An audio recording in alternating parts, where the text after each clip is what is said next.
What is up, everyone? Welcome back to another episode of the Creative Hunter podcast. This week we were doing a Q&A. So last week I posted on my Instagram story and on Threads and asked for some Q&A answers, some questions for this Q&A podcast, specifically for content creation and like the hunting industry in general. So photography, video, getting clients, all that stuff. And I wanted to do this podcast to kind of answer all those questions that I got, or at least most of them, and just go through kind of my take on some of these questions that I had and help give you guys some advice and just some insights on my perspective on the industry and different things that you guys had questions about. So we're going to kind of jump right into it. Real quick, though, I do have to plug my website. I've got the Bino visors on the website, hoodies. I've got some hats on there, and I'm working on some more stuff to get on the website. But if you use the code podcast15 at checkout, you'll save 15% on anything on the website. So check it out. Check out some of the gear on there and some of the swag. Thanks you guys for supporting. And throughout this podcast, you'll see some, if you're watching the videos, see some pop-ups that are some of the brands that I work with and have affiliate links with. So if you ever use those codes, you'll actually save some money. And I also make a little bit of money off of each sale on those as well. And that's how I keep this podcast rolling. That's how I keep supporting myself and my adventures and my home life and everything. So appreciate it. Thanks, you guys. Let's jump into this. So first question I wanted to go over is, do you plan hunts around content or content around hunts? So this is a good question because the answer is both, and it depends on the hunt and it depends on the content. Most of the time, I plan the hunt first because that's why I do this, is because I love hunting. So I just want to spend as much time out in the woods hunting as possible. So I have hunts planned out, and I'll kind of plan the content based on the hunt. So I'll give you guys an example. I have hunted for the last 2 years, early season archery mule deer. If you've been watching some of the channel, you've seen the films that I've put out. That's where I killed my buck last year, is an early season archery mule deer hunt. And I have the same tag this year. So that's a hunt that I just love, and I'm going to do it every year, no matter what. And the first year we did it, we really were focusing on getting brands to sponsor and help pay for some of the hunt, but we were also really focused on getting those brands content while we were on the hunt. And every hunt that we have sponsorships and we're creating content on, there's a big percentage of the hunt that we're actually capturing content for brands. It's important if you're trying to deliver for a brand, you're gonna have to take time out of your hunt. There's a lot of natural moments that happen in hunts that you want to capture, and those are sometimes some of the best photos and footage you can capture. But you have to take some time and set up some of this content, right? And when I say set it up, I don't mean that you're setting up unauthentic stuff. It's like you might just redo a moment, or it's stuff that's happening while you're actually on the hunt that you're just trying to capture the moments. And so it's not like we're going out and just hiking into the mountains just for a week and just shooting content the whole time. We're actually hunting, and we're capturing content along the way in certain periods. So on a hunt like that, where we're going on the hunt, I'm going to pitch brands accordingly. It's an early season hunt, so maybe I'm going to pitch brands on that early season type of stuff. It's a backpack hunt, so pitching brands on the fact that we're going to be there for 10 days. We're hiking a lot. It's early season. We're high in the mountains. So what type of photography and assets can we come away from that? And that's what we're pitching to brands. So we work with a lot of the same brands throughout the whole year. but every hunt is different and unique in its own way, and so we're making sure that on each hunt we prepare for and set an expectation of what the hunt's gonna result in as far as content, and that's what we're pitching for the uniqueness to the brands. So, and then on the other way around, it's the other part of the question is, do you plan content around hunts? So I just answered, do you plan hunts around content, content around hunts. Next one, the other side of that is, do you plan hunts around content?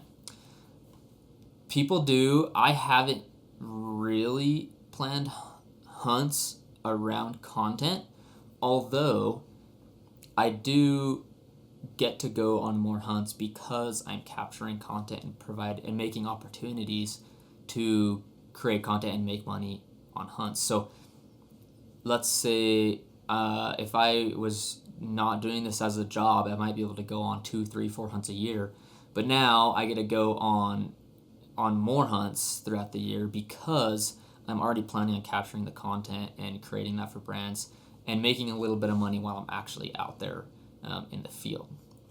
So yeah, there's an aspect of it where you are planning hunts around content.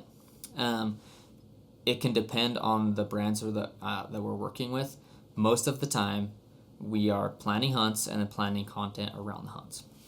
Okay. Next question. So this is interesting question. I love this question. So it's, what's more important in the industry right now? Quality long-form storytelling that appeals to the audience, or the ability to be trendy with short form and social media to appeal to the outdoor product companies? Which has the biggest influence on your ability to make a living in the industry as well? There's a lot to this question, and I probably won't touch on everything that I want to, but I'll touch on everything that I can think about right now with the time we have. So let's break it up. What's more important? Quality long-form content or short-form content for social media? There are examples of brands and people in the industry that do a really good job at one or the other. Both of them are making a living, and both of them are like making it happen in their own way. So to answer the question, which one's better? Well, really, both of them are going to work. It just depends on your personality, what you want to create, and what you're good at creating. If you're really good at creating long-form content that is engaging, that people will watch, and that you can monetize, then that's what you should be doing.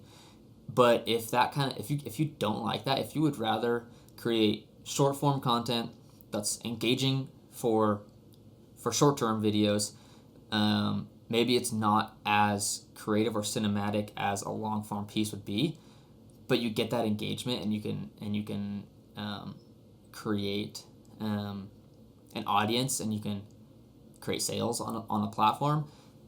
That's going to work really good for you as well. So it really plays into what are you good at and what do you want to do. I do a little bit of both. I prefer long-form content on YouTube. I love filming hunts, editing hunts, creating hunts. I play the social media game too, though. So I play the short-form game, creating short-form content. A lot of the stuff that I'm creating recently is educational. So it's like I'll make videos on what's the best microphone for filming, how should you talk to the camera when you're filming a hunt, and there's more that I've been working on recently, and I have a bunch of ideas for short form content that because I'm trying to actually build my social media accounts on like Instagram and Facebook currently, but to me it's not as fun or enjoyable to create that content as it is to create a hunt film or a YouTube video talking about products or something like that. But I feel like I'm getting better at the short form stuff, even though it's a little difficult. Now, there's people that do a really good job of this, and there's people that find that their time is not as good well spent on the long-term stuff. They'd rather focus on the shorter content, because you can crank out more content, you can get more views, more reach over time. And sometimes that's kind of a lot of what brands are looking for right now, is they're looking for people who can create short-form content. Companies always need content. They're going to forever, as long as social media is a thing. Brands are going to need more and more content. So if you can play into that and learn how to create content that matches with a brand and their personality and their needs, then you're going to be able to make money off of creating content for brands.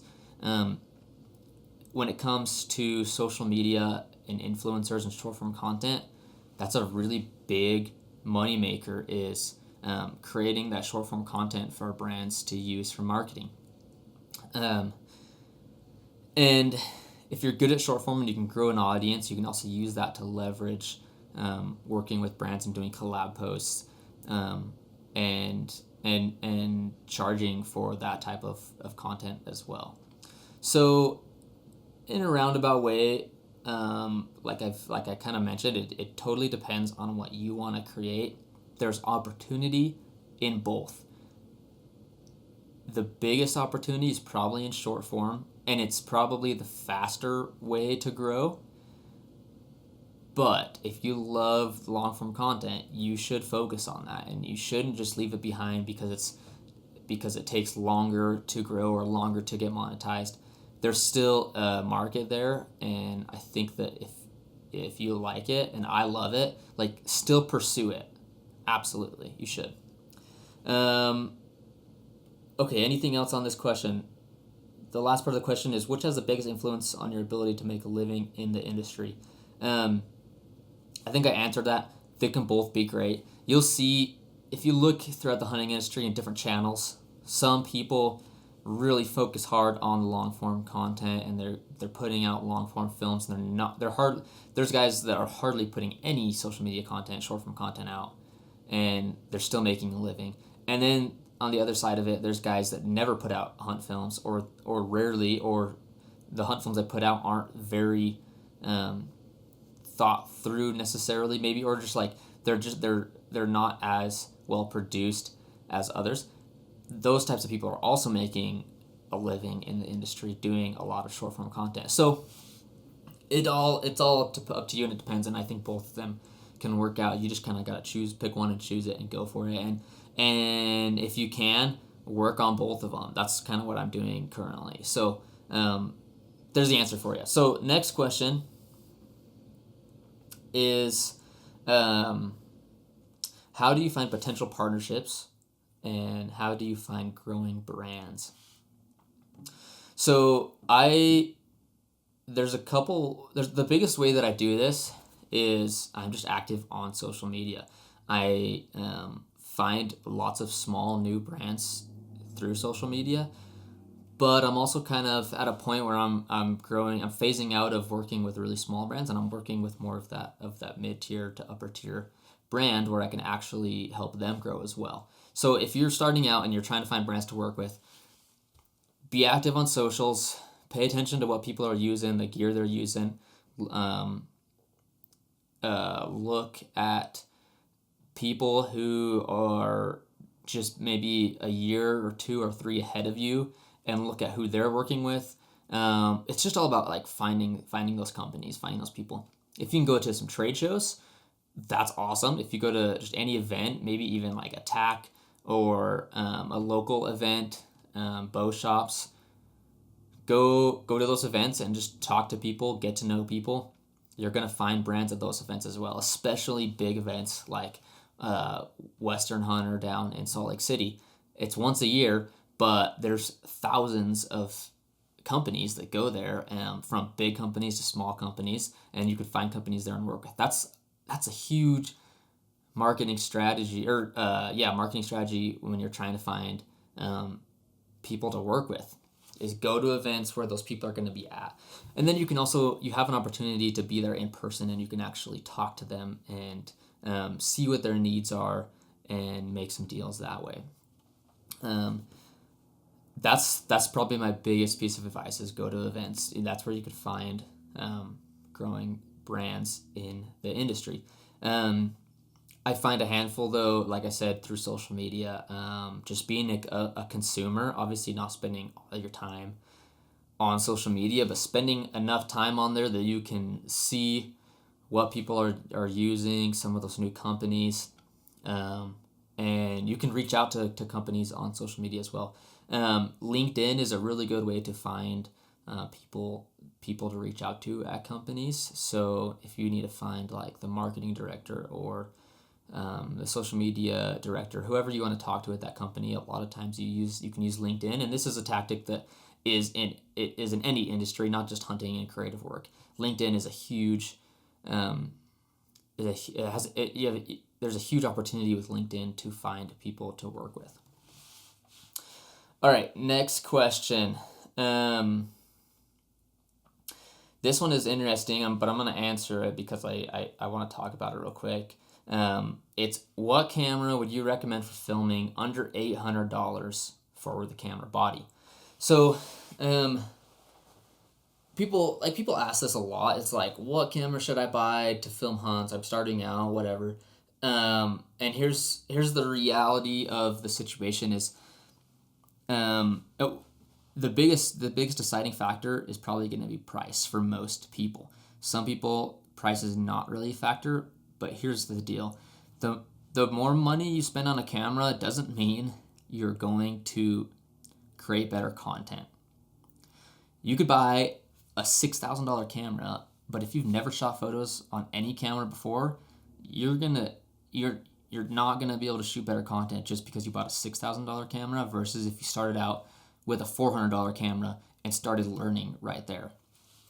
Because you just don't have that foundational skills of how to run a camera, what types of shots do you want to get, when you need to have your camera out and ready, all that stuff, right? So my recommendation when people ask what camera should I get is like get the camera you can afford and the camera that you're going to use the most. And so for under $800, there's a lot of different camera setups that you could get, especially if you're just buying a body. I'll just run through some that I know of. There's more out there. I'm a big Canon user, so I'll use all Canon cameras. I'm not as well versed in Sony, which is also super popular. There's also some Nikon cameras out there that aren't as popular, but I know people that use them. Canon has at least 3 or 4 cameras that are pretty solid that are under that $800 mark, and especially if you buy a used camera, you could get an even nicer camera for probably around that range. Right now, I'm shooting this video and this podcast on EOS Canon R, which Canon stopped selling super recently, but they only came out with it a couple of years ago. But you could buy an EOS R on eBay or used, I think for like $500, and maybe a little less or a little more, but they're not that expensive, and it's a great camera body. Obviously, I'm shooting content on it right now. There's also the EOS RP, which I might not recommend, but it's a little bit cheaper because it's harder. It's a little bit worse video content on the EOS RP, and it's just gonna be a little bit slower. And also, like, the weather sealing is gonna be different. The cheaper the camera is, the less weather sealed it can be. My main camera that I use most of the time is the Canon R5, which is starting to get a little bit outdated actually, but that one brand new, I think I paid close to $4,000 for it. Now I could probably, if a used one, could probably find it for less than $3,000. But the features that are on the R5 are a lot better than anything under $1,000. But then again, like I said, if you don't have that experience behind the camera, those cool new features that are on those more expensive cameras, they're not going to mean anything unless you know what you're doing. So that's what I would do. My first camera was a Canon 7D Mark II. So DSLR, it shot like crappy video. It was a crop sensor, and I was doing a lot of wildlife photography when I first bought it. But it was actually a pretty dang good camera, for the time, which was 5-6 years ago. And I learned on that camera. That's where I learned everything from shutter speed, aperture, ISO, and just learning how to get unique shots and all that stuff. And then I upgraded to a Canon R6, which was a mirrorless camera, big upgrade, full frame sensor. And from there, I kind of already knew everything I was doing with the camera, so it was really easy for me to just take that and run with it. So that's my advice. Honestly, any camera under $800 is a good starter camera. It's for a body. It's gonna work. You just need to learn the basics of it, and then the more you get into it, the more you're gonna understand. Okay, this is what I want in my next camera, and start saving up for that, and then you can upgrade down the road.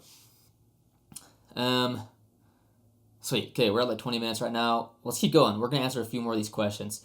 Tips for filming archery hunts. So archery is like my favorite, right? One of my favorite types of hunts to be on. And there's two parts of this question. It's like tips for self-filming an archery hunt, and then tips for filming someone else's archery hunt. So we'll start with filming someone else's archery hunt, and then I'll talk about self-filming an archery hunt. I filmed a archery hunt for Gray Light Hunter, Marlon Holden, last year. And the film's out. You can go watch it. Actually, it's on my YouTube channel. If you've been following, you probably saw it. He killed a freaking stud, like 193-inch buck with his bow. Archery hunts and rifle hunts are, when you're filming them, everything's the same except for the shot, like getting that shot, because it's such close counters, right? And when you're filming it, there's a couple different options you can do. You can stay back a ways, try and get a shot of the hunter and the animal in frame from a ways back using a long lens, maybe a 1-400, or you could go even further. Maybe you have like a 150-600 lens, something that you can zoom in and you can get that. That's the best way to do it if you don't want to risk spooking an animal on a hunt as the camera guy. I've also done it on hunts where I'm 10 feet behind the shooter, and as soon as he pulls his bow back and raises up, I'm right behind him. The camera goes up over his shoulder, and you can see the animal. You see him with his bow drawn back, boom, shoots, and you see the arrow. That's like the dream shot, right? That's what you want to get, and I've got it a couple times before. Sometimes, though, that's like a tough shot to get, and you can really risk a hunt, especially if you don't have a lot of experience on archery hunts as the camera guy.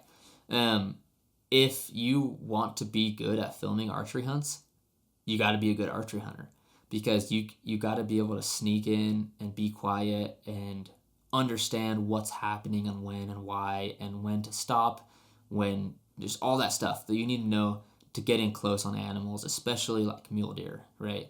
Because they're so tuned in. You got to know how to stalk an animal if you want to get that film, that video over the shoulder of your hunter on a stalk.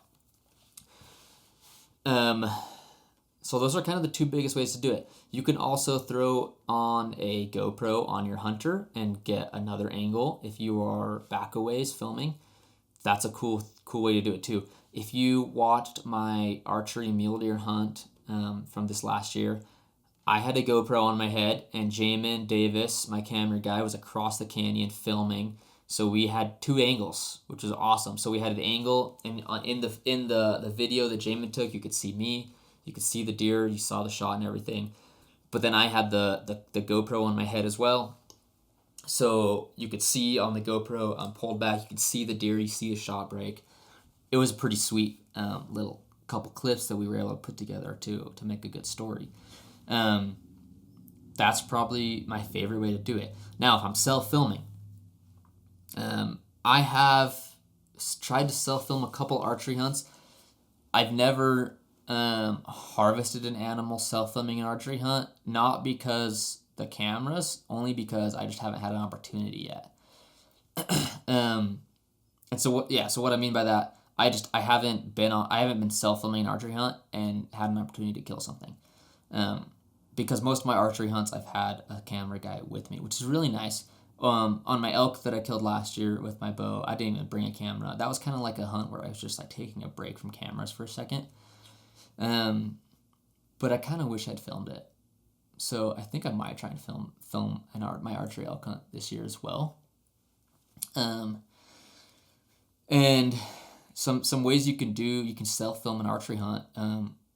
Like I said, action camera. So a GoPro, DJI, Osmo, whatever, mount it on your head. You could mount it on your bow if the state laws allow for electronics mounted on a bow like that.